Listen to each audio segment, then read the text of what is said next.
Password for that?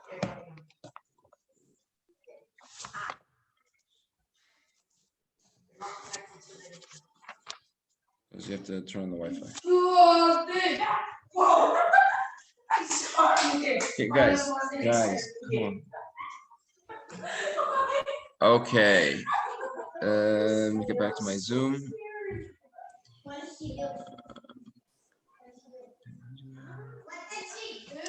All right. I think we're ready. So welcome everybody. This week's Parsha is Tzav. So let's turn to Parshah Tzav. Page 568 if you have the blue stone Chumash. I do indeed. Do indeed. You know, you unplug it, you have to turn low, you have to put on the Wi-Fi. Okay. So this portion continues with the basic theme of last week's portion, which is to, how's the noise in the background, by the way? It's okay. It's okay. Khan, yes, please somewhere else. So this week is a continuation of last week's portion, which talks about at least the first half talks about the offerings that were brought in the Holy Temple in Jerusalem.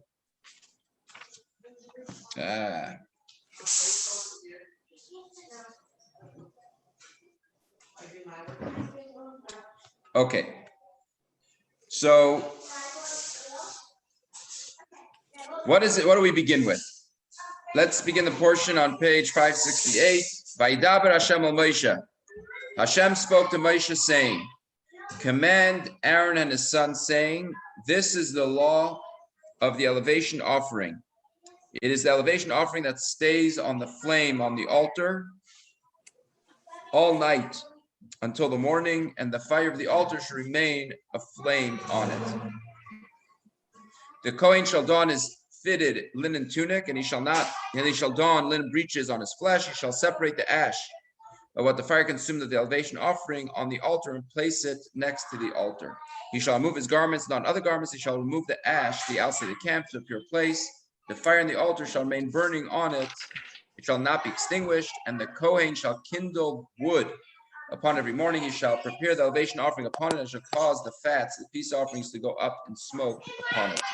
A permanent fire shall remain aflame on the altar. It shall not be extinguished. So a number of the things that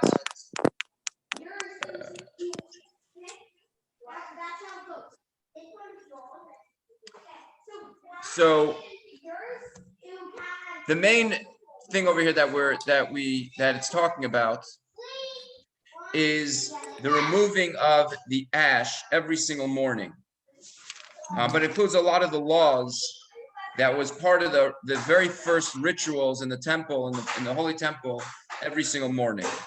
So they would remove ash, which had actually two parts to it. So the offerings are being burnt on the altar, and as it says, all night, that they would burn these if they didn't have enough time during the day to burn the offerings, they would continue burning them on the altar at night, and then in the morning, the first thing they would do is they would remove some of the ash from on the altar. One thing that they would do is they would remove the ash from the altar and they would put it next to the altar on the bottom. Next to the altar, there would be a pile of, they would put the ash. But if it got too much, then they would do something else, which was they would take the ash out of the temple and bring it outside of Jerusalem, and they would put it into a pure place. And both these things it talks about in this little portion here. So the removing of the ash from the altar and putting it on the side of the altar was done every day, but removing the ash and bringing it outside the city, that was only done if it needed to be done, meaning that there was too much ash that they had to remove some of it to outside the city. As he says here, he did it with two separate sets of clothing. Even though you didn't have to, it wasn't a mitzvah, but the proper thing is that when you carry the ash outside of the Beis HaMikdash, they would put on different clothing. And the example given in Talmud is the parable, and Rashi says it, is that you don't serve king drink. You don't give the king wine using the same clothes that you wear when you're cooking, when the chef cooks.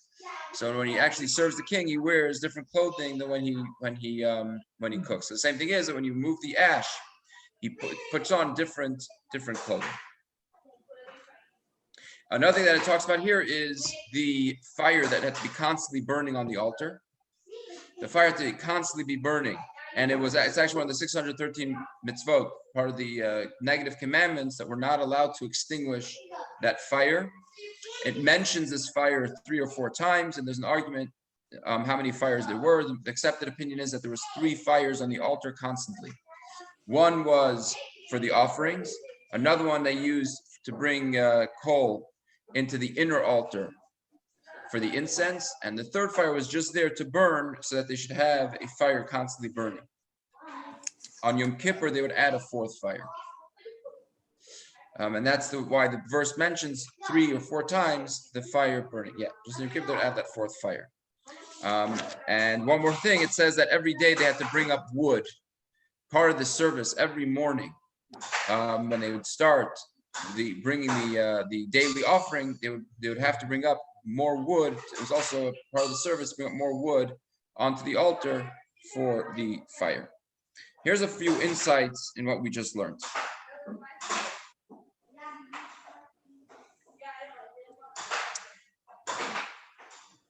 There are two aspects to burning the offerings. When they burn the offerings on the altar, there's 2 aspects to it. First part is there was a mitzvah to burn the offering. It was a completion of the bringing of the sacrifice. So they would slaughter it, and then they would have to bring either the limbs, or if it's a olah, if it was a elevation offering, they bring the whole thing on the altar to burn. But what happens once nightfall? Once it became night, so that part of burning the offering didn't apply anymore, because it was no longer day, and daytime is the day for bringing offerings. But they had another problem. Another thing that they had to take care of was that you're not allowed to let the meat of any offering to stay until the morning. It's called noiser, it's called leftovers. You're not allowed to allow the meat to be left over. So during the night, they would continue, as you mentioned at the beginning of the class, they would continue burning these offerings. Why? Not because it was a mitzvah to do it, but more to prevent that the deadline shouldn't pass where the offering would not be allowed to remain, right?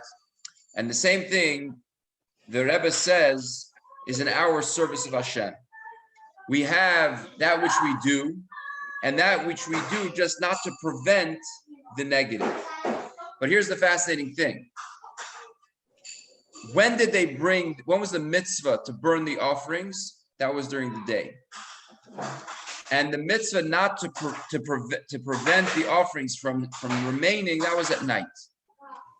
Which basically means to say is that what is the whole point of bringing these offerings? What was the point of bringing, what was the spiritual reason for these offerings? So the primary parts of the animal that were brought on the altar was either the fat and the blood. What do they represent? The fat represents pleasure. Fat represents our pleasure, and the blood represents our passion. So what would they burn on the altar? The fats, our pleasure. In our personal lives, what does that mean? Is that we all have pleasure. The challenges and the goal and what we try to do is, instead of using our pleasure for mundane things, for physical things and stuff like that, we want to channel our pleasure to be for godly things. Bring your pleasure, bring the fats on the altar. Make your pleasure not for things which are material, stuff and things like that, but your pleasure should be from Torah, from doing a mitzvah, and so on and so forth. Elevate your pleasure. So there's 2 parts to that. One is to take your pleasure and elevate it. Part of your service of Hashem is to transform your pleasure to make it not a worldly pleasure, but a godly pleasure. But then there is a lower aspect to it. And that is not so much to elevate it, but to refrain from using your pleasure for mundane things. Right? Sometimes you're not at that level to elevate your pleasure. It's not what you're at. But what you could do is you can hold back from using the pleasure in physical things. So you would think that when it comes to daytime, when it comes to day, that's when you just have to hold back from using your pleasure for negative things. Because what does daytime represent? When you're enjoying your godly service, when you're motivated, when you're inspired, that's what day, when there's light, when there's motivation, when you're in a godly feeling, in a godly way. So you would assume that that's when you have to hold back and make sure your pleasure is not going anywhere else, but you have to work on elevating your pleasure. You already have an elevated pleasure. Your pleasure is already from coming from day, from godly, from holy things. When it comes to, on the other hand, nighttime represents when our material self, then you would think, then I have to elevate what I'm doing. But it turns out that the pasuk is saying that the verse is saying the opposite. When do you elevate? You elevate when it's daytime. And when do you refrain? When do you hold back your pleasure from doing the negative thing? That's at nighttime. Why is that? So the Rebbe explains like this, that when we have godly pleasure, we can make a mistake and think that I'm good, right? I'm enjoying my Torah study. I'm enjoying my mitzvahs. But what the Torah is saying is that's very dangerous. You have to be extra careful there. Why? Because essentially what can happen is, instead of the pleasure that you're deriving from your service of Hashem, instead of being something which lifts you, which makes you a better and refines you as a better person, it can do the opposite. It can make you more arrogant. It can make you more full of yourself. In other words, that the pleasure that you're deriving from your Torah study, from your mitzvah, can actually get to your head. And that's why when you're serving Hashem in a motivated way, you have to be extra careful to be able to make sure that you elevate that. I know, see, it just froze on me. I don't know. To elevate your service of Hashem. Could you hear me? Yes. Yeah, because it froze on my end. I don't know why. That you have to elevate your animalistic self. You have to elevate the godly things that you do. Why? So that you do it for the right reason. You do it for the godly purpose. So even your holy things, which seems like holy, seems good, seems also that you have to elevate. Is it frozen by you too? Yes. Uh-oh, how do I fix this then? What I'll do is I'll stop my video and I'll start it again, see what happens. Failed. Should have done that, I guess. All right, what do I do? Okay, I'm gonna try to fix it quickly. Please.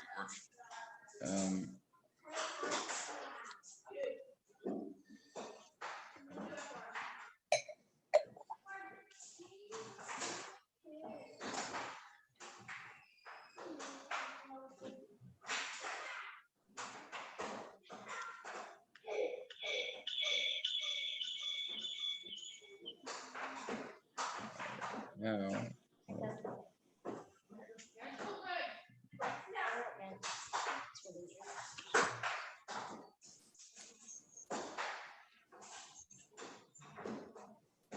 it's probably gonna ruin it.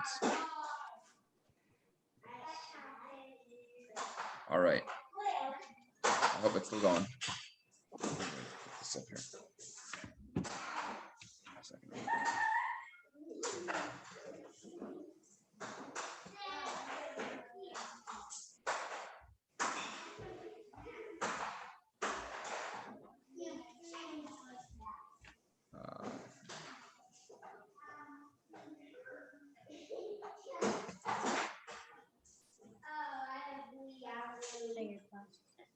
How's this gonna work? Could you still hear me? Yes. Yes.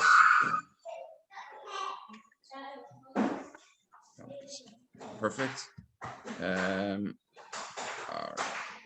Let's try this.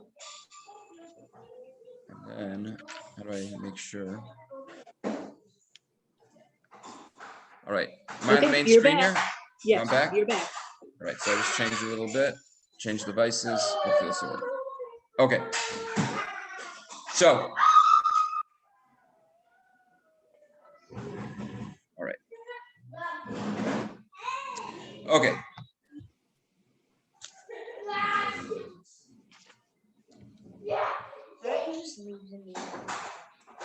If I leave the meeting, it's going to ruin my YouTube. Okay.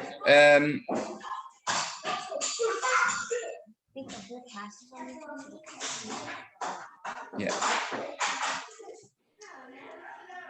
It says in verse 3. No, wait, no, still in verse 2. In verse 2, that, how to say it here in verse 2, that the flame, it's the elevation of this on the flame on the altar all night until the morning, and the fire of the altar shall remain a flame on it. The fire should remain until the morning. So the great rabbi, the Moroccan sage, his name is Reb Chaim Ibn Attar, who's the Orach Chaim. It's one of the commentators that they have in the classical Chumashim. So it talks about. He says that what does night refer to? Night refers to the darkness of exile, and the morning refers to dawn of redemption. So it should burn on the altar all night until morning. So he says it's a reference of exile and the redemption. But he says like this: what is morning, or how long is a day for Hashem? He says a day for Hashem is 1,000 years. It says in Tehillim, a day passed like 1,000 years for you. So a day for Hashem is like 1,000 years. How does this offering work? So it says that 2 mornings. Right, the prophet says to Hashem, be their strength in the mornings, which refers to 2 mornings, right? If you take each millennia and you split it in half, which means half is by day, half is by night, that means every 500 years, so the first 5 years of each millennia will be the night, because in Judaism, the night begins, the night's before the day, and the morning would be the second 500. What? Millennia is 1,000 years. So 500 years would be the night, and then another 500 years would be the day. So if you do what? Oh, so it says that 2 mornings have to pass until Mashiach comes. What does that mean? So with the Beis Hamikdash, right, was destroyed just under 2,000 years ago. So the year 4500, which would be the first morning, 4500. We're right now in the year 5780. So the year 4500 would be when the first morning begins, and 5500 would be when the second year, Tuf Kuf, in the Hebrew, but 5500 would be the second morning begins, which basically is what the Orach Chaim says is the dawn for Mashiach. The Orach Chaim himself lived just around the year 5500. If I give in the English dates, it'd be like this. So the second temple was destroyed in the Hebrew year of 3830, which would correspond to 70 of the Common Era, right? So it was destroyed in the year 70 Common Era, which is 3830. So if you take 4500, that would be the end of the first night and the beginning of the first morning, which would correspond to the year 740 of the Common Era. The second morning would be 1740, the Common Era, which would be 500. What? You get what I'm saying? If you take every 1,000 years is a day, so you take half is day and half is night. So 500 years into it would be the end of the night, and then the beginning of the morning. No, 1,500 years have to pass. You have to have 500 2 mornings. You have to get to the second morning. So Reb Chaim Ibn Attar, he wrote these words in the year 5502. So just 2 years after he said is the beginning of the second morning, which would correspond again to 1742 of the Common Era. Now, the redemption didn't occur yet, unfortunately, as we can see. But yet something drastic changed at that time. In other words, his prediction wasn't completely wrong. Because what happened around that time was that the teachings of Kabbalah, the secret insights of the Torah, the inner light of the Torah became revealed at that time, particularly with the teachings of the Arizal. The Arizal lived in the year from the years 1534 to 1572, which is right before those times. Right now, he started it in a very limited sense. The Arizal just started with students and their students, but then came the Baal Shem Tov. The Baal Shem Tov was in the year 1698 to 1760, which is right around that time of 1740, as we mentioned, is when this change happened, and that's when he began teaching the teachings of Hasidus and expounded and spread it incredibly to the whole world. That happened when the Baal Shem Tov is the one who started that. So even though that the redemption didn't actually happen, but it started then. And as the famous saying that the Baal Shem Tov said that he once saw Mashiach, and he asked Mashiach, "When are you coming?" And Mashiach said, "When the well springs of your wisdom will be spread forth to the outside," meaning that the beginning of the process of the redemption is the fact that Mashiach, that the Baal Shem Tov's teachings are spreading forth. Yeah.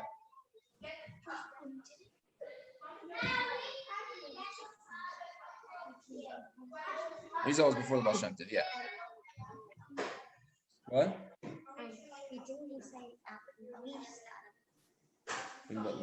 Yeah. So then he was right. Yes, that's what he's saying. He was right. Correct. Now we are already past 5750.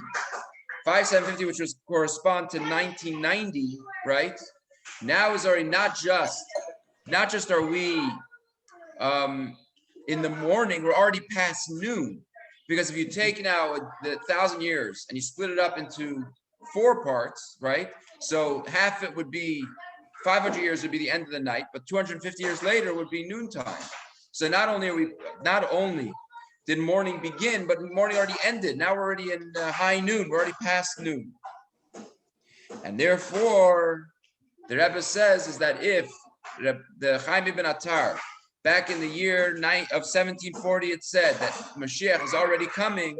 So how much more so when we're talking about it's already past morning and we're already into the afternoon? That for sure, that now is definitely the time for Mashiach. And therefore, our job is that we should do what we can to increase in spreading the teachings of Hasidus, as well as to add in acts of goodness and kindness. And like that, we will definitely finish up and finally bring the actual redemption, not just by the spreading of Hasidus, but the actual redemption with Mashiach's coming. So we have that in this verse of that the fire should burn until the morning, until Mashiach's coming. By the way, is the background noise, is it okay? You can hear me fine? Is that it's just kids. Yeah, all right. It's just because we're going to record it on YouTube, and it's whatever. I might have to erase it. I don't know if I can. I should keep it up there.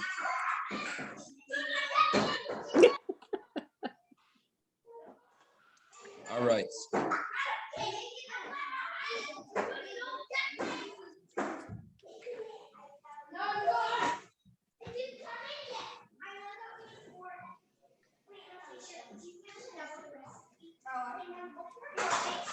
Okay. An interesting law goes like this. Verse 4. verse 4. What does it say here? He shall remove his garments and don other garments, and he shall remove the ash, the outside of the camp, to a pure place.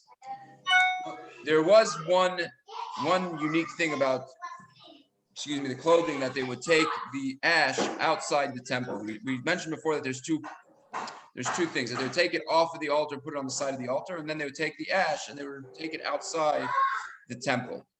Now, there's a prohibition in the Torah. There's a prohibition in the Torah against mixing wool and linen, called shatnez. In our garments, we're not allowed to wear wool and linen together. It's one of the 613 mitzvot. It's one of the 365 negative commandments, not to wear the wool and linen together. That's why we get a suit. What we should do is we should go in. There's shatnez labs and we'll test, make sure the lining, there's no linen.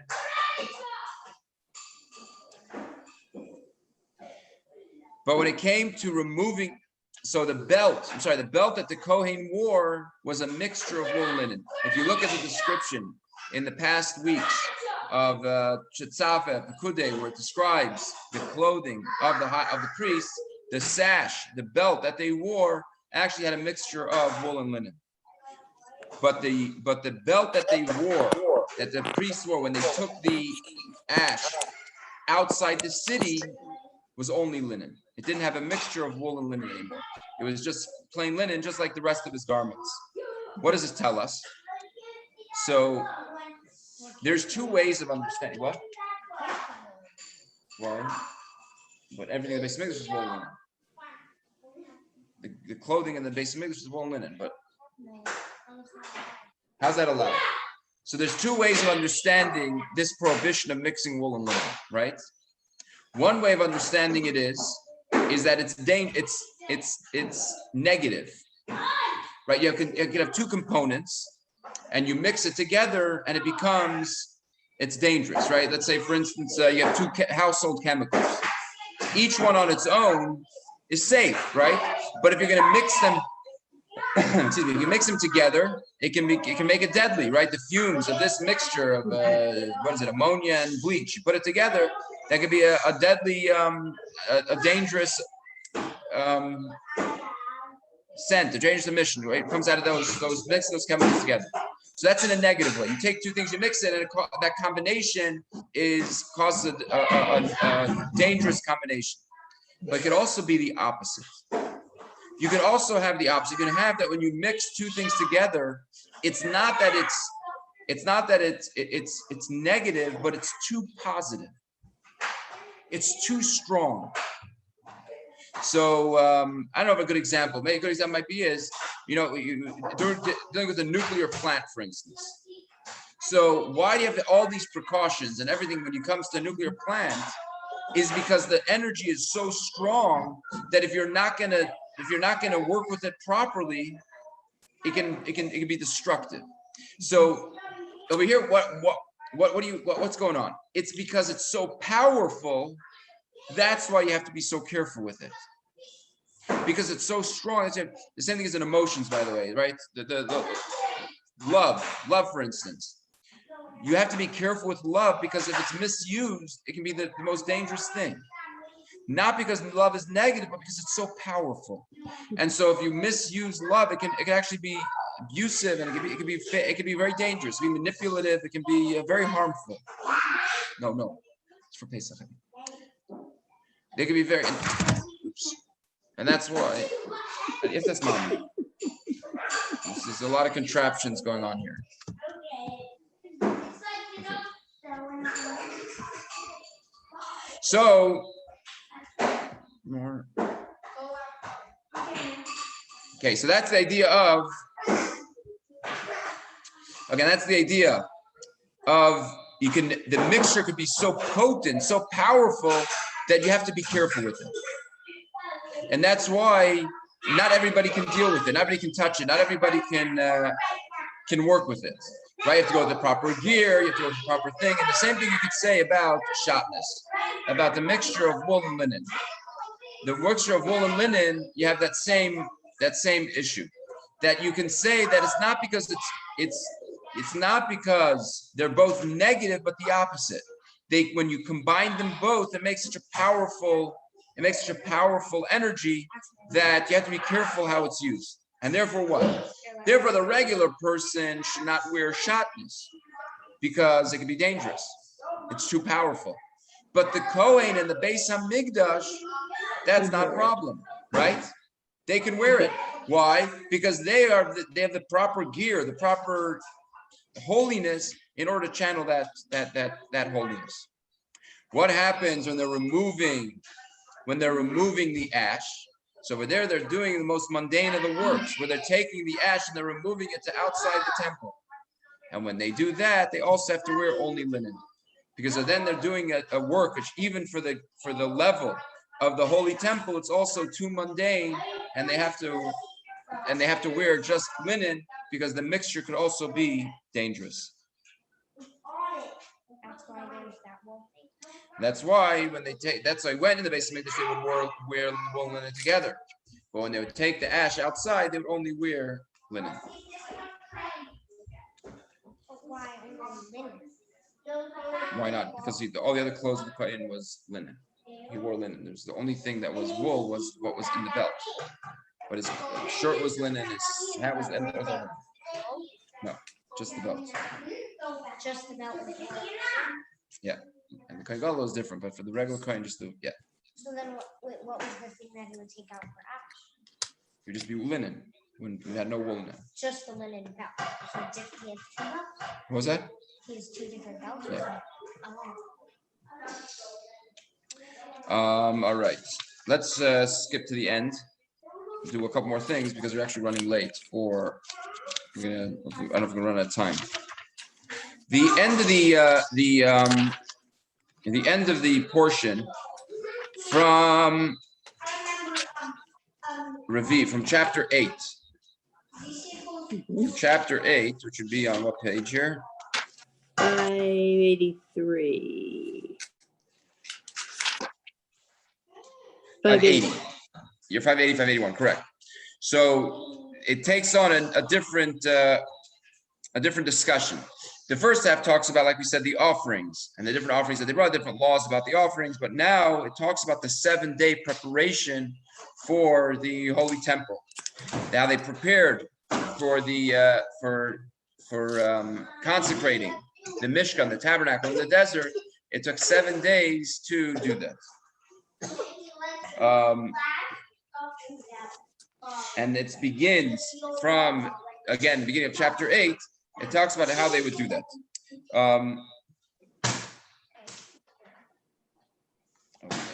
No.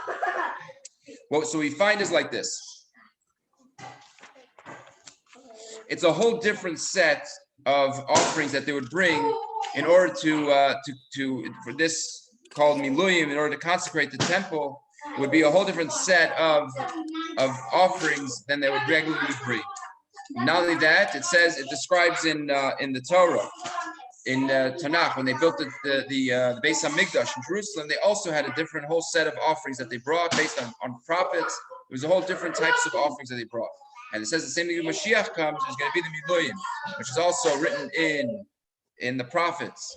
When they talk about the times of the third temple, they have the same thing, that it talks about the different offerings that are going to be brought as a consecration of the third Beis Hamikdash. Okay.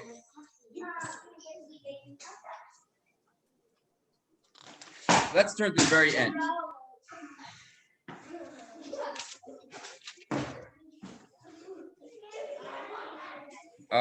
Page 585.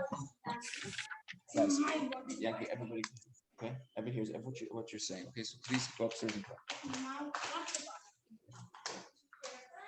Where are we here? So let's start from verse 30.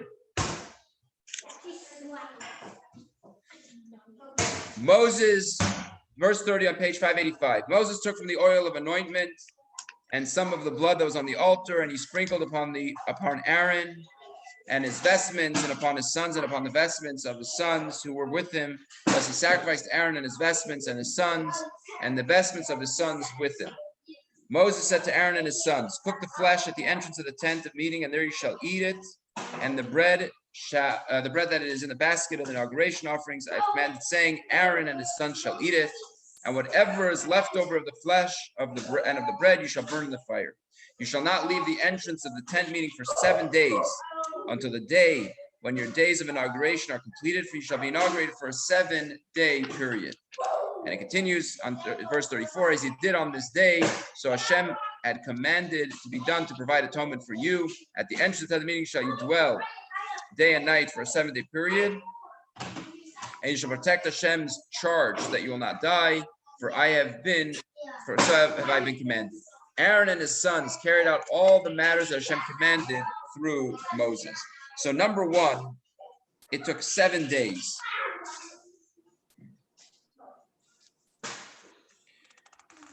What happened? The reason that the divine presence was not in the world in the first place, why do they need to bring down Hashem's presence back down into the world? Because of Adam's sin. Adam sinned, and it removed, as we learned in the other discourses of Basa Lagania, bring Hashem back down into his garden, where because of Adam's sin, God left the world. God's Shekhinah, God's presence left the world. And then Moses brought God's presence back down into the world. Where did he bring it back down into? Into the Mishkan, into the tabernacle. So it took 7 days. The process of bringing the Shekhinah back down to the world it took us seven days. It's also because there were 7 generations that made the divine presence leave. So it took also 7 days to kind of fix that. It took 7 generations, but also 7 days to bring Hashem's presence back down. And that's why we call these days the installation rites, or miluyim. Miluyim also means to complete. To complete. Why is it called the days of completion?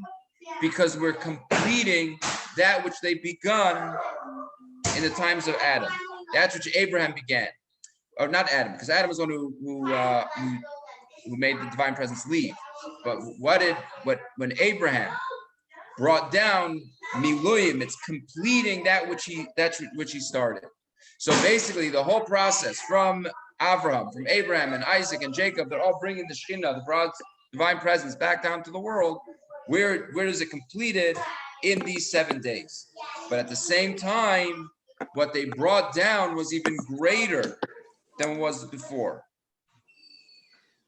Why? What they brought down in the tabernacle was even greater than the light of Hashem, the presence of Hashem that was originally when the world was created. Why is that?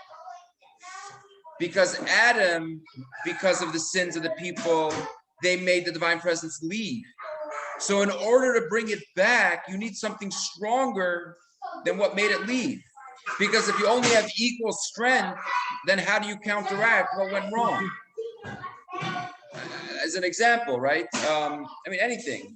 You're being held back from doing something, right? There's a bodyguard there.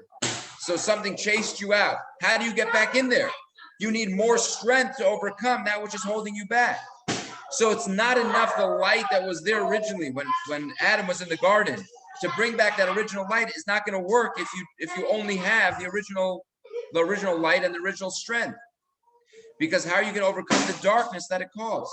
And that's why you must say that when they brought the light back down, it had to be even a more powerful light. It had to be a stronger light, because it was able to overcome all the darkness that was caused by the sins of Adam, of the flood and everything. And so therefore the light that Abraham brought, and Isaac and Jacob and the Jews and Aaron and the high priest and Moses must have been a greater light. And the same thing, of course, will apply when Mashiach comes. When Mashiach comes, the same thing will apply. We're going to draw down a greater light than was originally. Why? Because we have to overcome the darkness of the exile. And in order to do that, you have to bring down a light which is even stronger. And that's why it says that every time we go down into exile, when we come out on the other side, we're actually greater than before. We're higher than, it's a greater light than before. And you can say the same thing about the situation that we're in today also. Is we have to realize is that everything Hashem does is in order to come out greater than it was before. Right? It's all in order to become greater than it was before. And the same thing is with the situation that we find ourselves, like we said, is that with this whole isolation, everything, it's all must be that there's a good that's lurking in the background and that's just waiting for us to reveal and waiting for us to bring out so we can go even higher than where you were before. Yankee, God can you willing. can you go? Please play upstairs. What was that? God willing. Yes, it should be sooner than later. I couldn't. Why? Because I'm attached to that. I don't know. Another thing that we find is that Rashi says on this verse, Aaron and his sons carried out all the matters that Hashem commanded through Moses. What does he say? To teach us their, let's say in the notes in the bottom here. 36. No, 36. You have it in the bottom. You just leave it. What does it say? On the note here on the bottom, Aaron and his sons carried out. The commandments were many, and their details voluminous, but they neither deviated nor erred. Or as Rashi puts it, they didn't go to the right nor to the left. They didn't deviate to the right nor to the left. Sefer comments that the verse comes to praise Aaron and his sons doing the service with great joy, as if they had been commanded directly by God. Ari explains that great people tend to feel resentment. They must obey the instructions received through a contemporary. There are no such feelings from the service with complete selflessness. The way that Rebbe explains this is, what does right and left mean? What does right and left mean? So going to the right means to be extra, to be, you put it here.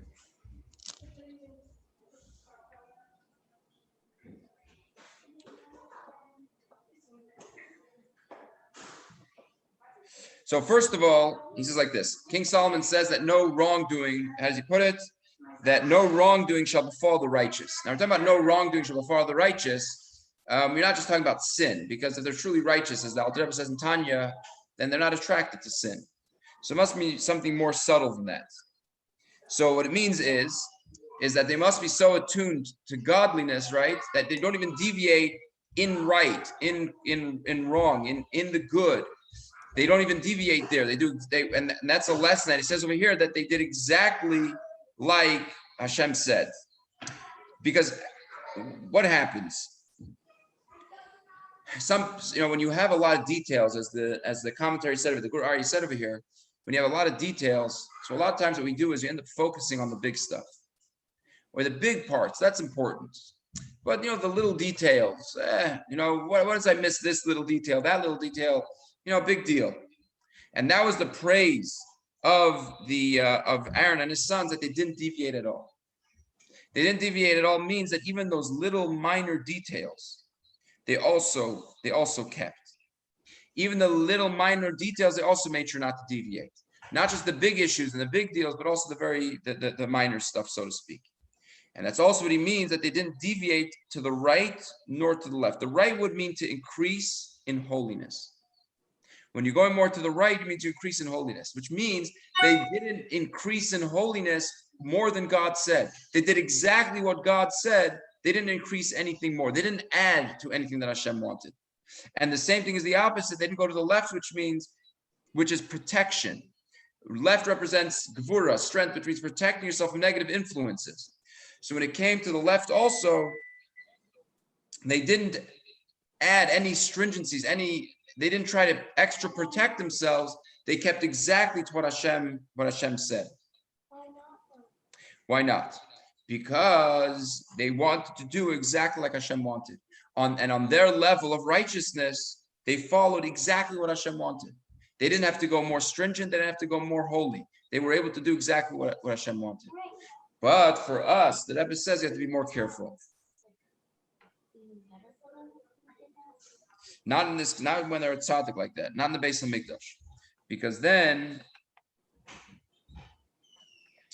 you have to follow exactly what Hashem wants, and not go according to what you think and what you want and what you think is better, what you think is more holy. But by us, it's a little different. And when you have darkness, then you got to be more careful. And then yes, by us, we have to increase in holiness.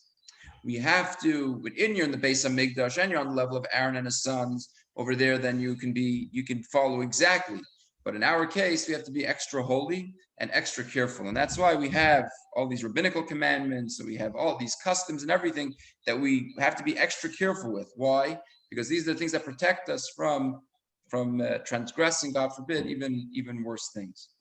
And that's why when it comes to Aaron and his sons, the Beis Hamikdash, over there they were told they didn't veer right or left. When it comes to us, we have to be extra careful. So we should take on extra stringencies and extra things, as long as, of course, according to the Torah and everything, to be extra careful with our service of Hashem. All right, make sense? Mhm. All right, so I'll go on to talk a little bit about the Haggadah. Do you want to give me some water, please? If you don't mind. So if you have the siddur, it'd be the easiest. If you have a siddur with you, in the blue siddur, there is also the Haggadah. I'm gonna actually get one. I forgot to get one. Then we get the siddur, and then we can follow the Haggadah there. Hold on.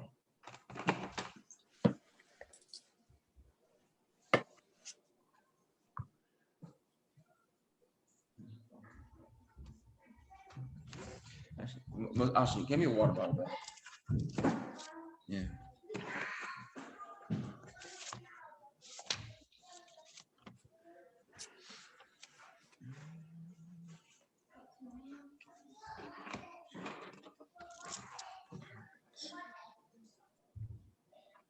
Okay, so the blue siddur, if you have it, it's on page 398. And it's not the entire text of the Haggadah.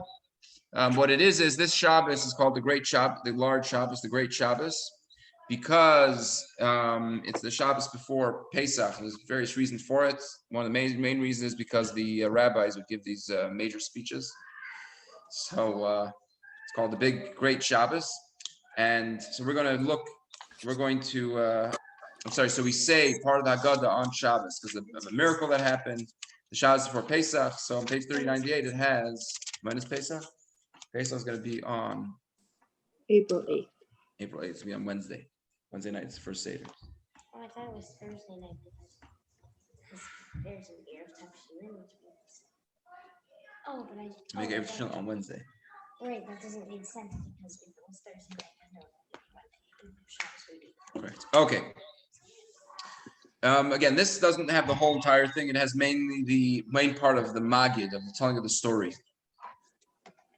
So many of us are going to be alone this year by the Seder, in a way that for many of us who've never experienced the Seder like this by ourselves. Unfortunately, some people even do it really alone, just maybe one person by the table. And somebody pointed out, we had a Farbrengen on Thursday, and one of the people pointed out, it's fascinating about us Jews, that everything is shutting down, sports and restaurants and everything is right. And what's our biggest worry is what's going to be with Pesach. How are we going to, right? It's a real credit to who we are as a Jewish people. What's important and what's like everything can disappear, everything can go, everything can be gone. But Pesach still stays, our matzah still stays, and everything. And that's why it's important as well to make sure you get the matzah, make sure you have the, especially the hand-baked shmur matzah. You know, get in Chabad and everything. It's important to have the Seder. What's also fascinating is that if you look at the laws of the Seder, one of the big things I'd say is that it has to be done in question and answer form. Right? So if you have children by the Seder, the child asks the Manishtana, asks the 4 questions, and the father answers the child. The Seder is done in a question and answer. What happens if there's no children? So Maimonides says that Rambam says we ask each other. So if it's just adults, so one adult asks the other. What happens if it's a couple? So the wife would ask the husband, or one would ask the other. What if there's only one person by the Seder? What if unfortunately this year we might have a lot of it. What happens if you're all alone by the Seder? Then what do? You ask yourself the question. You ask yourself the question and answer. The way the Haggadah is supposed to be said, the way the story is supposed to be said is question and answer. And a couple things about that. Number one, when you look in the Rebbe's Haggadah, Rebbe had one of the first books that the Rebbe made, one of the only books. The Rebbe actually himself had only written a few books, but one of them was a commentary on the Haggadah that he wrote still in the 1940s. before he became Rebbe, before he assumed leadership in 1950, he'd written a book, written a commentary on the Haggadah. It's a fascinating commentary. It goes through the entire Haggadah with little snippets on each part of the Haggadah. And when it comes to the 4 questions, he basically says is that we're also asking God. We're asking God these 4 questions. And he goes actually through them. And one of the things he says, why is our exile so bitter? Why is our exile so much different? And how come Mashiach comes going to be so much different than all previous exiles? Which gives us a fascinating insight into what we're doing here. It's not just asking each other questions. It's a lot deeper than that. Hello, Yisrael. It's much deeper than that. And what are we doing? We're asking ourselves, we're uncovering our souls, we're asking God, and the truth is that how do we uncover anything? How do we get to anything? It's through questions. Questions is the gateway to deeper understanding.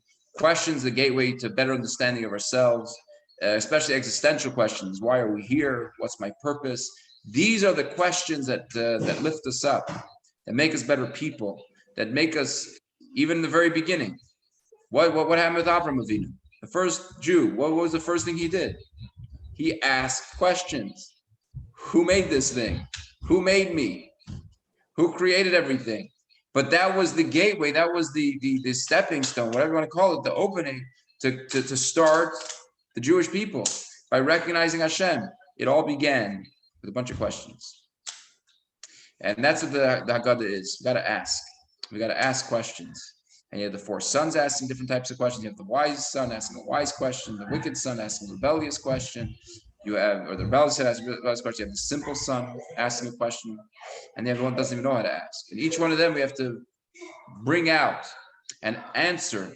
And the same thing is, each and every one of us have all these 4 things. We're all in a certain sense wise.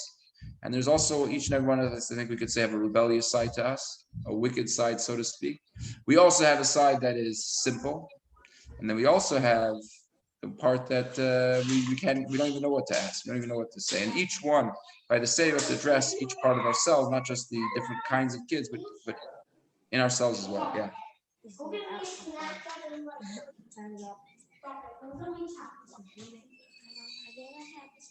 Yes, a woman being alone, not allowed to have a seder, should have a seder, has to have a seder. It's a mitzvah for them also. So they set up the seder plan. The whole thing. Yep. Wow.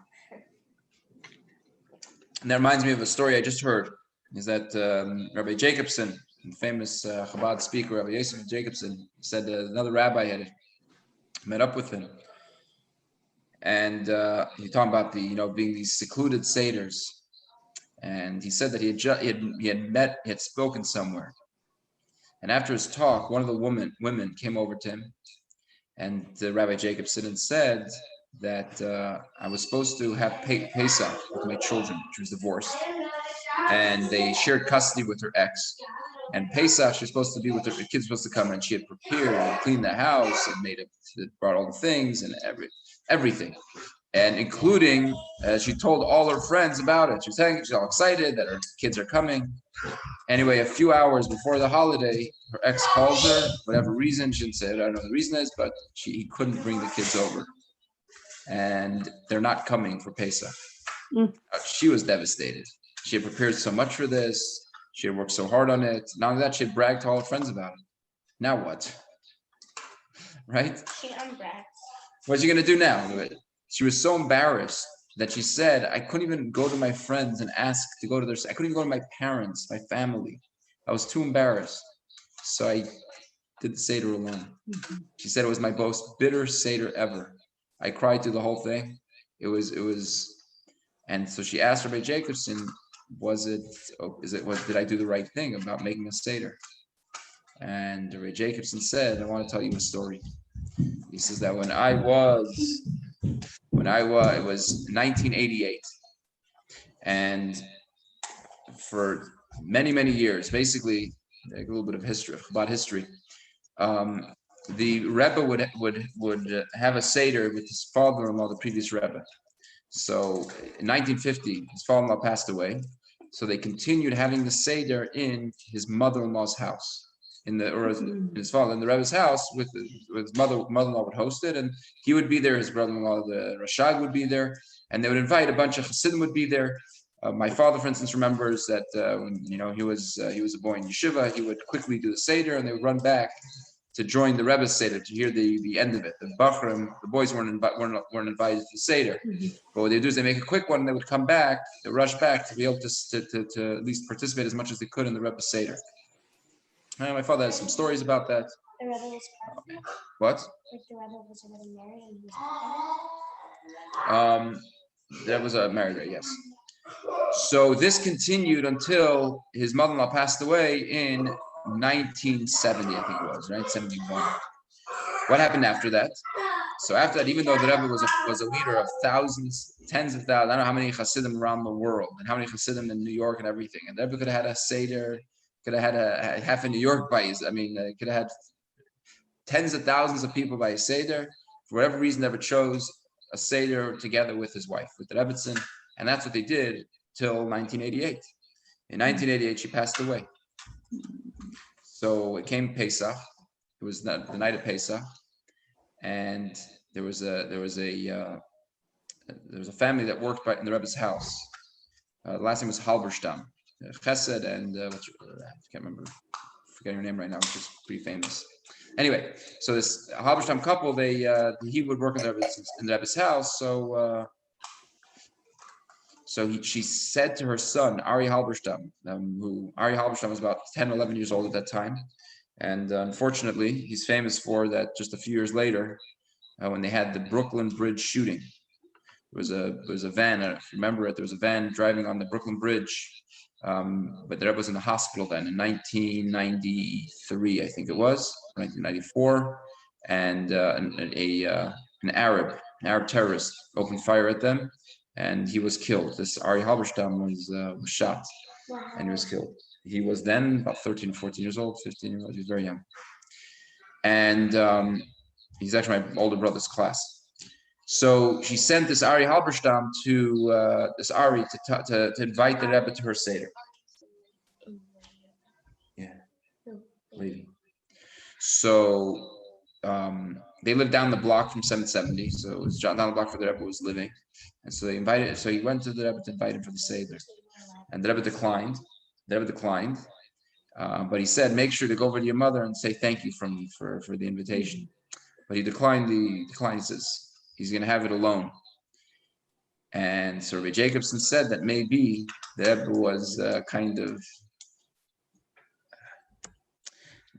was preparing us for making that possible, that we have to make a seder alone. It says, you did the right thing. If it was good enough for the Lubavitcher Rebbe to have a seder all alone, so then he says to this woman, you could also have a seder alone is the right thing to do. Yes, you did the right thing by having a seder, and so I think it's a powerful lesson for today. Is I hear many of us need to have a seder alone.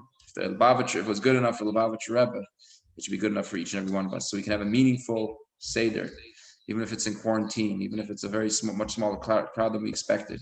We can all definitely have a meaningful seder with the matzah, the bitter herbs, and everything. Yeah, what do you want to ask? Ashley, what do you want to ask? You want to ask something? No. Which leads me to another point of the Seder. So I think this year is we can approach the Seder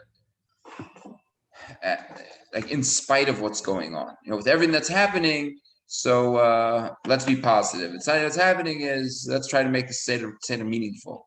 Let's work hard and be positive and everything. But I think this year we can take it a step further.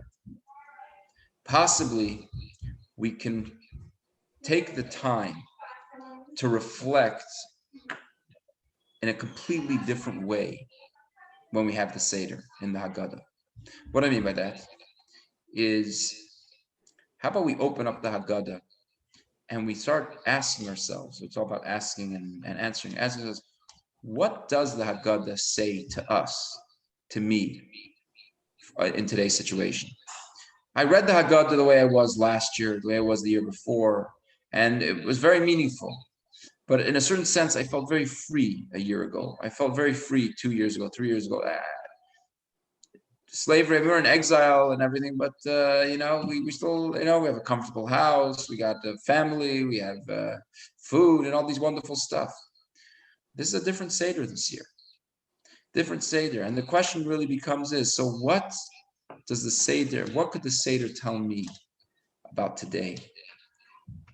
What message does the Haggadah have to me today in this situation? And that maybe that'll take the Haggadah, the Seder, in a whole new level, a whole new light. So one thing that's been just sticking out to me is you could argue one of the biggest themes of the Haggadah is how God is a personal God. God takes care of us, cares about us, watches us. That's the whole Exodus is. We said this many times in these classes, but Moses comes to Pharaoh and says, God said to let my people go. And what does Pharaoh say? I don't believe in such a God. What was his argument? Why do you believe in such a God? I don't believe in a God that worries about slaves, about lowly slaves. I don't believe in a God that worries about these subjects of mine. Yeah, maybe me, God worries about. I'm a king. I'm on top of the world. Right? But these lowly people, God doesn't care about them. He's too great for that. He's too perfect for that. He's too holy for that. Mm-hmm. And Moses says, he really cares. And I'll show you how much he cares. Of course, you have the 10 plagues, the death of the firstborn, and the Exodus, and the splitting of the Red Sea. By the time he's done, Pharaoh's like, yeah, God really does care. It says that he was by Nineveh when Jonah came to tell the people in Nineveh to repent. So according to many, the king of Nineveh was the same Pharaoh. And he had learned his lesson. He said, guys, we better shape up because I learned last time around, it was no good. I suffer bitterly because of it, right? What does that mean? He recognizes that God does care. God does care how we behave. God does care how we act. God does care if we're in pain, if we're suffering. And I think that's one of the big themes of that God, to think about that. Think about it. We were slaves. God took us out. We're also slaves. We're also in trouble. We're in trouble in many ways. There's the coronavirus trouble, and we all pray to God that we shall be healthy and we shall be safe and everything. But there's also the exile, that we're not at our Father's table. We're not with Mashiach yet. The world is still suffering. The world is still pain. There's still tragedy, and we're still slaves. But just like God took us out the first time, God will take us out again. That's actually one of the reasons that we open up the door for Elijah the prophet. We're telling him God, you took us out the first time around. Well, then bring Elijah the prophet and take us out for the final time. As it says that Elijah the prophet is going to herald, he's going to tell us the Mashiach is coming. So we open the door and say, hey, Hashem, you did all these stuff for us in the past. What about now? We're still in exile. Take us out. And it takes on a much bigger meaning in today's day and age. Also, what's a big theme of the Haggadah is we're in trouble, and what do? We cried out to Hashem. We prayed to Hashem. The Jews were in trouble. What did they do? They screamed to Hashem. They cried to Hashem. And then it says Hashem heard their voice. Hashem heard them, and he took us out. What are we supposed to do? We should be saying extra psalms, extra tehillim. We should be praying with some extra intent. We should be calling out to Hashem and asking what's going on here. This is crazy. People are dying. People are getting sick. This is not normal. You got to fix this. This is what we do as Jewish people. Things are not going good. What do? We turn to Hashem and say, "What's up? What's going on? You got to fix this problem. This is not the way things ought to be." Where do we see this? Right here in the first story. The first story of our history, the Exodus. We were in trouble and we cried out to Hashem. Another one, if you have the siddur in front of you, page 400. Page 400. Actually, before that, page 399. And I think this is probably one of the most powerful things. especially when we're in trouble, especially when things are not the way we would like it to be. What is it? What's the bottom of page 399? If you have it in your siddur, I'll read it. In the beginning, our fathers served idols, but now the omnipresent one has brought us close to his service. As it is said, Joshua said to all the people, thus said the Lord, the God of Israel, your fathers used to live on the other side of the river Terach, the father of Abraham and the father of Nachor, and they served other gods. But then, and I took your father Abraham from beyond the river, and I led him throughout the whole land of Canaan. I increased his seed and gave him Isaac, and to Isaac I gave Jacob and Esau. To Esau I gave Mount Seir to possess it, and Jacob and his sons went down to Egypt. The theme of being so grateful, that's what the whole Seder is. At first we were in trouble. At first we were a bunch of idol worshipers. And now you took us out. You helped us, you saved us, you redeemed us. You allowed us to serve you. To be grateful. How important is it every single moment, every single day, when we're in quarantine, we're in isolation, when we're in social distancing, how important it is to thank God for what we have good than the troubles that we're going through. How much do we have to thank Hashem for? We wake up in the morning in isolation with all the trouble and tragic things that are going on, but how much do we have to be thankful for?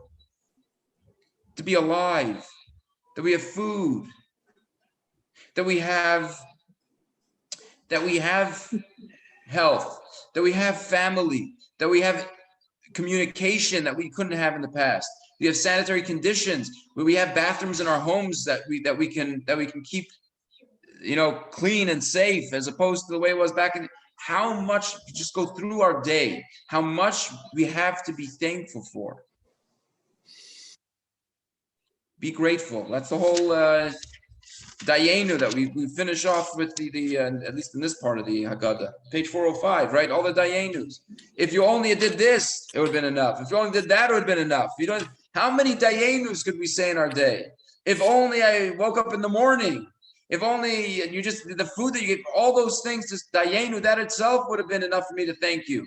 And here I have life, and I have family, and I have food, and I have community, and I have connection, and I have internet, and I have deliveries of groceries to my home. And how much to be thankful. Dayenu, to be so thankful. That's another important theme of the Haggadah. We should think about this. How blessed are we in this, everything that we're going through? Even in the tragedy, the silver lining of it, the fact that we are in this together. As we're isolated, but we're still able to be there for each other, to pray for each other, to mourn with each other. I mean, with this technology, it's not like I'm locked in my home and I can't talk and see anybody. That's another thing is.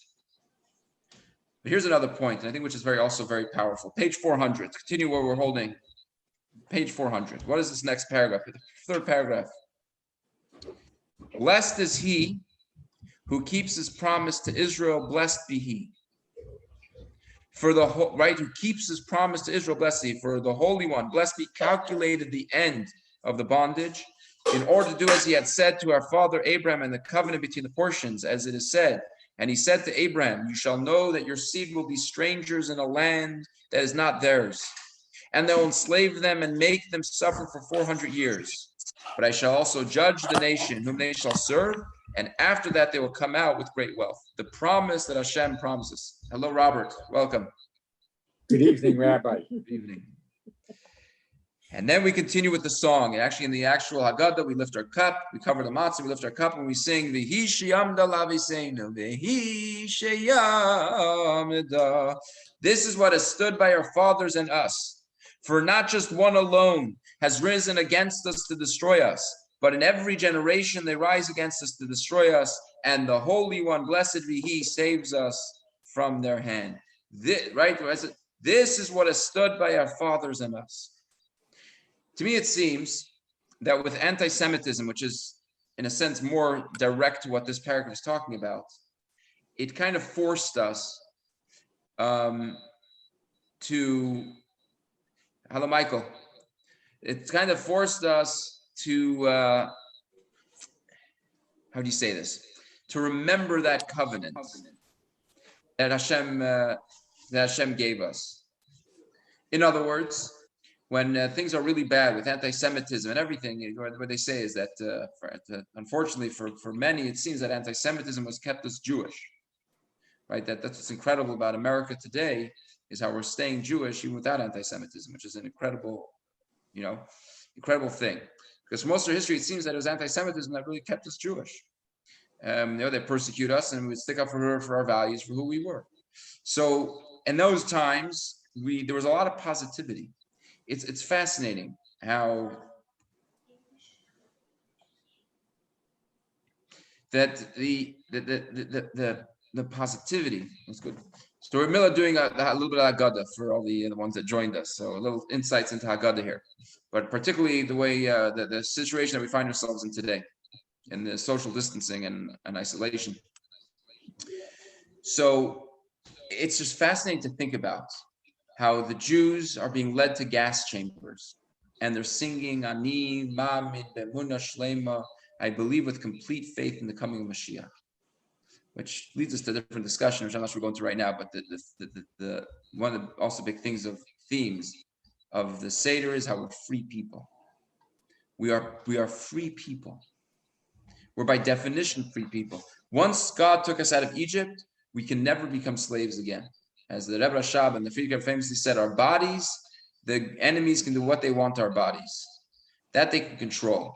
But our souls, they can't say anything about our souls. And we see it. Whatever they told us to do, we didn't listen. If it had anything to do with our souls, anything to do with our Yiddishkeit, our Judaism, our connection to Hashem, we didn't listen. We always threw out anything and everything. So we had such a free spirit, such a positivity. And this is what happened throughout history, that in the worst times, we had such a optimism as a Jewish people. And that's what he's saying in this song. That's what kept us. The promise that you promised us, that everything is going to work out at the end, that you're going to take us out of exile, that you told Abraham that you're going to go into a foreign land and you're going to suffer. But at the end, I'm going to take you out. I'm going to redeem you. That's what kept us. That's what stood by our fathers and us. Blessed is he who keeps his promise to Israel. We thank Hashem. Thank you for the promise. And this is what's kept us throughout all the generations. In America today, we don't feel that as much. We don't have the anti-Semitism as much. So it seems like we also don't feel the promise as much. When things are at rock bottom, then you feel the promise because you have nothing else to hold on to. You don't have anything else to grasp onto. The only hope that you have is the promise that Hashem gave. But in America, things are good. Things are wonderful. We have money, we have houses, we have families and everything. So we don't necessarily feel that the connection to that promise as much. But here we are, and I think we got to sing the song with a little bit more intent, with a little bit more feeling. We sit by the Seder and we bless Hashem. Thank you for keeping your promise. And your promise that you promised us that things are going to work out at the end. That's what kept us in every generation that they stood up to destroy us, right? But you saved us from their hands. Mm-hmm. And the same thing is today. God, with everything that's going on, with all the tragedies, with all the sickness, and with all everything that's happening, that God forbid it shouldn't happen to anybody, right? But we're still positive. We're still singing. We're still saying, Ani Ma'amin Be'emunah Shlema, I believe with complete faith. Why? Because you promised us, and we believe in your promise. And we know, we are sure that it's not going to go by very long, and we're going to go to the promised land, and we're going to have the redemption. We're going to get rid of this whole thing, and we're going to get out of this issue and all the other issues that we're dealing with. And that's V'hishi Amdallah V'seinu. We sit by the Seder and we say to God, yes, it's going to be good. We're going to survive this. We're going to survive it quickly. And you're going to take us out, and not just for this one little issue, not just out of this one little, this one problem that we have, but you're going to take us out of exile. You're going to take us out, and we trust in your promise, because it's your promise that's kept us going for all millennia. It's your promise that's kept us going through the Holocaust, through the Inquisition, through the Crusade, through everything. And it's your promise that's keeping us going today. It's your promise that I believe in today, that Ani Mamin B'Emunah Shlema, I believe with complete faith that you get the coming of Mashiach. I'm opening the door for Elijah the prophet, as you mentioned before. That's something to think about by the Seder. It's something to contemplate. Again, not in spite of what we're going through, but because of what we're going through, we can have a deeper understanding, a deeper connection to the Haggadah, to the redemption, to Egypt.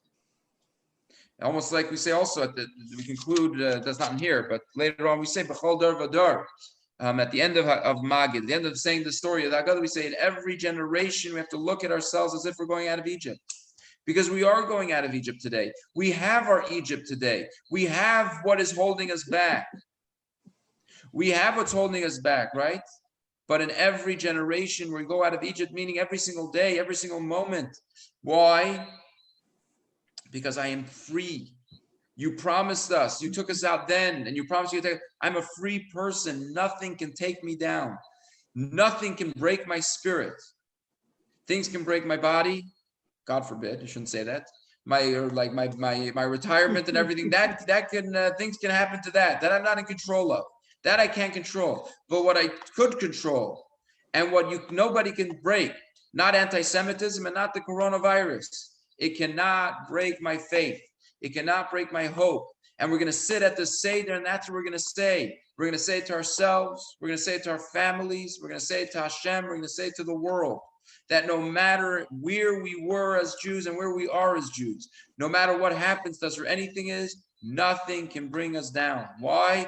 Because it's your promise that you promised us that's kept us going through all generations.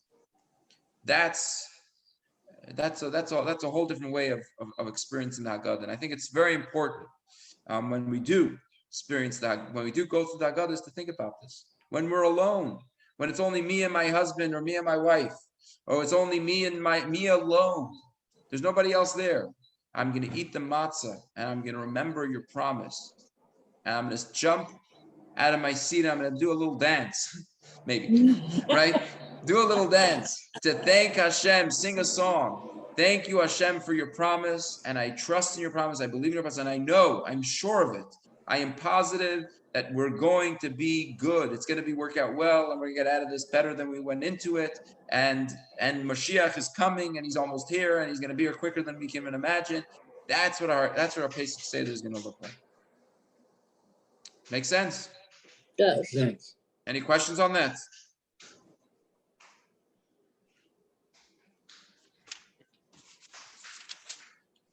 Let me off easy.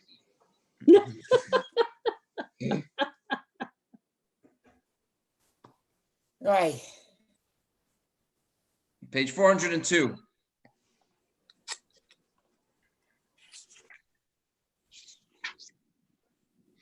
Even what we cried about, I was just looking through the Haggadah right now, and I was just thinking about different, fortunate that we went with 70 souls, we went down to Egypt, and then we became a great nation. We're walking into our Seder with less than 70 souls, right? As a people, we're large, but it doesn't take a lot. What was the story that the Rebbe, they say about the Rebbe once? Somebody had made an incredibly important, a large event. I think it was about Taras Mishpach. It was about the family purity, the mikveh and everything. And he put out flyers and advertised and everything for the women of his community. It came the night, and one woman showed up. And if you know anything about making events, worse than having no people at your event is having one person at your event. Because if you have no people at your event, you can say that you had a sellout crowd and standing room only. But if there's one person, I'm going to mute everybody for a second. I don't know why there's extra noise. Was that from me? No. No, I think that was me. It was you? Okay, so I'll just leave you on then. Okay. If it happens again, we'll just mute it. He was going to mute our TV. Said, what's worse? What's worse than having what I should have muted myself when I had all the background noise, right? So what's worse than having no people at your event is having one person, because then then you can't say that you had a sellout crowd because there's somebody there that was there that's going to deny it, right? So here you had one person was by his event, one woman, and he wrote to the Rebbe. He was devastated. He worked so hard, and he did also everything. And the Rebbe had a powerful response to him. He said, "Tell me, how many mothers did Moses have?" Or another I think version of it is right. It says in the Talmud that you have 1,000 people come to school. I forgot exactly. 100 of them, then one person becomes a scholar. Like one person really makes it in life with this whole thing. So the Rebbe said, what does it bother you that one person showed up, right? Instead of all of them and sifting through until you got that one person showed up. But what's the point of this of the story? The point of the story is Moses only had one mother. It only takes one person. We were few, but we changed the world. We're going to walk into our Seder few. It's fine. Fine. It could be better, right? But it's not the end of the world. If it was good enough for the Rebbe to be alone at a Seder, it's good enough for us to be alone at our Seder. And we can change the world that way. We can make an incredible impact that way. 402, right? Different things that we talk about. And he saw our suffering. Before that, the Lord heard our voice. Talk about this. That the Lord heard our voice. We cried out to Hashem, and He heard our voice. How important this is, right? That when we're in trouble, we daven to Hashem, right? He saw our suffering, the separation of husband and wife.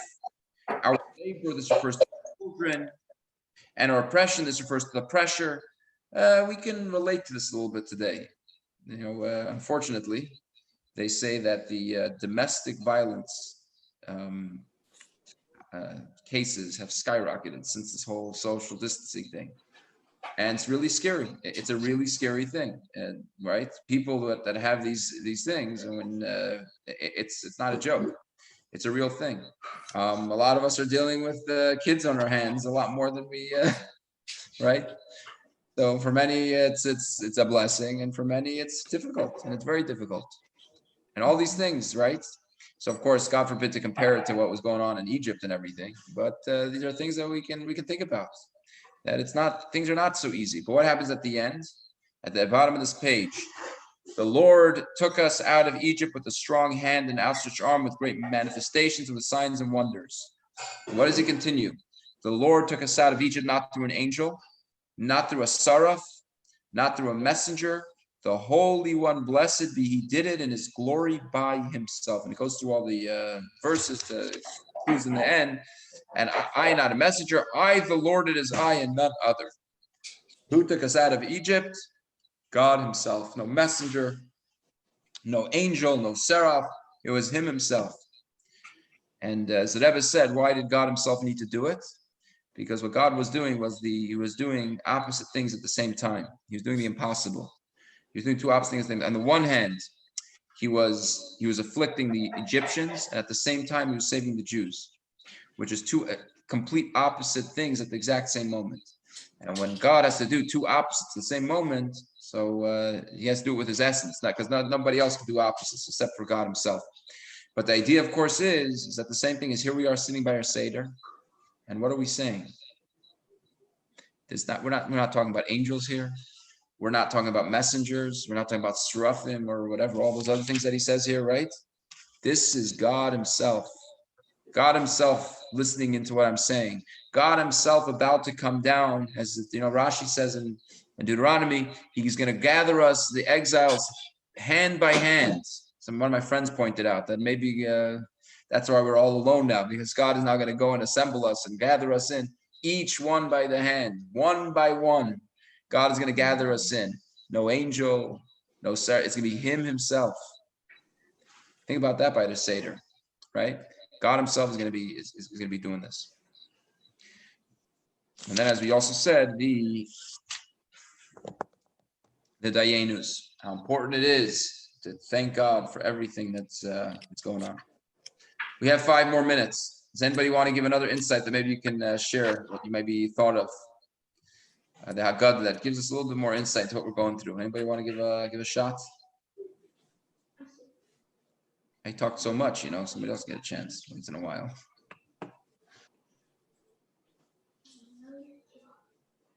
once you had said that there were 4 things that we had to do during the Seder. 4 things. Mhm. We had to eat the matzah, we had to drink Okay. the 4 cups of wine, Okay. we had to tell the story, and there was one more thing. Uh-oh. I have to remember what I said. Oh. I'm not sure right now. Does matzah and maror both count as one? Oh, maybe it was a maror? Huh? Which what were the 4 things? He said the matzah. The 4 things that I remember, the 3 is matzah, the Yeah. 4 cups of wine, Yeah.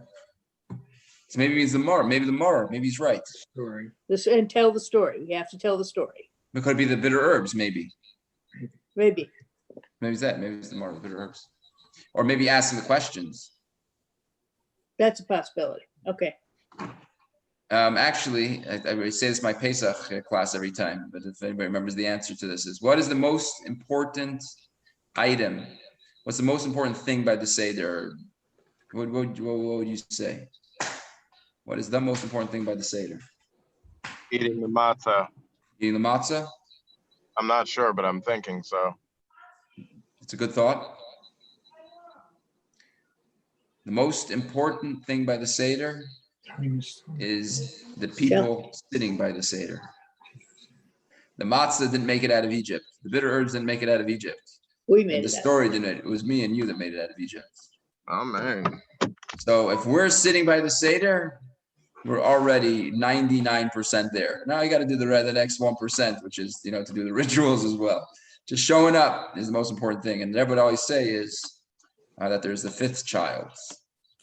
And this year it's a little bit more difficult to deal with the 5th child, because the 5th child is the one that doesn't show up to the Seder. The 4 children, at least they're all by the table. Even the rebellious son, he's sitting there at least. One doesn't know how to ask, he's at least sitting by the table. But then you have the 5th son. The 5th son, the one didn't even show up yet, which is something that we have a lot more today than we had in the past. The Jews that don't show up even to Seder. Now, to get them to Seder this year is, of course, the challenge becomes much, much greater. But hopefully we can not get some novel ways to make sure that even people alone that don't have any family or anything to also be able to make a Seder and have a Seder. Like we said, a Seder alone is also very important. It was good enough for the Lubavitcher Rebbe, it was good enough for each and every one of us, and it can be such an inspiring thing. It could be also difficult. I got to be honest. It can be really hard, right? But we can also try to use it as a stepping stone to know ourselves. What I met somebody today, gave him matzah, try to keep the 6 feet apart and everything. When I gave it, so he's telling me is that for the kids, it's like the first time that they're able to really, stop and think and, innovate and come up with ideas and get to know themselves a little bit. So there is also blessing in isolation, and we just sometimes have to find it. Sometimes you have to search for it, because again, it's hard. It's not easy for a lot of us. So very good. So I'm wishing everybody a kosher. Yeah, you have Yeah, just a Yeah. comment. Rabbi, you mentioned that the fact that you're sitting there at the Seder, that means you showed up. So you're Correct. not the 5th son.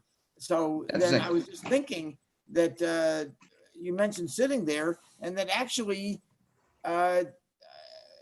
most of us, instead of just sitting anyway, we recline. So and then that's got some kind of, I think, symbolic or mystical meaning that Yeah. you're sitting there a certain way. that shows of freedom. So not only are you sitting there, but you're actually participating. You're actually reliving it, which is, of course, takes it a whole different level. All right. Rabbi- So what's Rabbi that? Goy said that he won't be teaching for the next 2 weeks on Tuesday night. One is just before Pesach, and then one is during Pesach. But he said they won't be teaching. Will you be teaching or not? So it's a good question. Next week, no, I won't be able to. No, because next week is we're checking for the chametz, right? Right. And the week afterwards already Yom Tov, I think. It's still Right. Pesach. Yeah. But I think it's also the holiday. So I don't know if I'll do it. But I might do I might still do other classes. It's easier to do classes now. Like whatever. So We'd even love during that. Pesach, we might be able to do things still. I'll check. What I'm planning on doing, I hope I get it all together, is either tomorrow or maybe Sunday or something, make an extra Pesach class. So that's another plan I'm We thinking would love about. that. Hopefully that will work out. Okay, just please stay in touch. Yes. Hold on a second. There's some comments here. Let me check this out.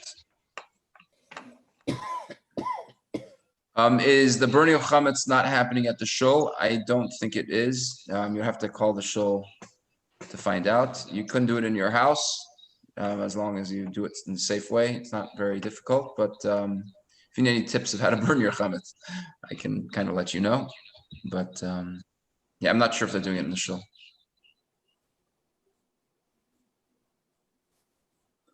All right. So very good.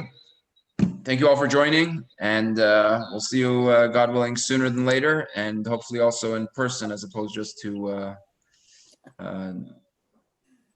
this. I mean, it's a nice way of communicating, even I guess in good times. We're discovering how fun this can be, but still, it'd be nice to be able to see each other face to face.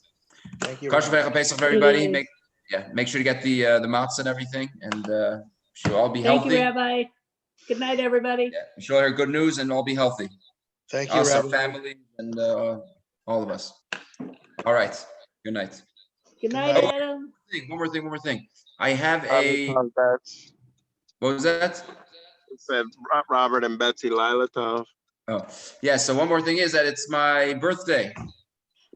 And tomorrow night I'm Happy gonna have my, birthday. thank you, I'm gonna have my Farbrengen, God willing, at 8 o'clock. I think we'll start 8 or 8:30, and it'll probably be the same channel. So if you just click on the same And what link, day?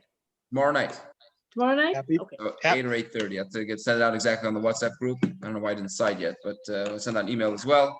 So I'll do a Zoom for Farbrengen. We'll see how it goes, because I might have a few more people than this. So, but it'll be good.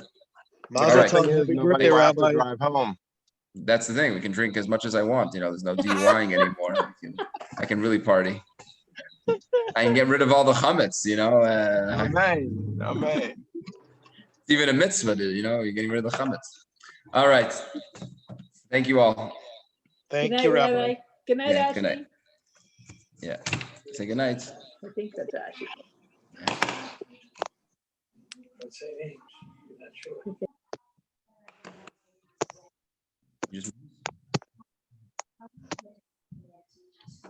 how what? 6 years. Scott, I see you're on. Yes. Hi, Rabbi. Congratulations. Happy birthday. Thank you. Mazel tov.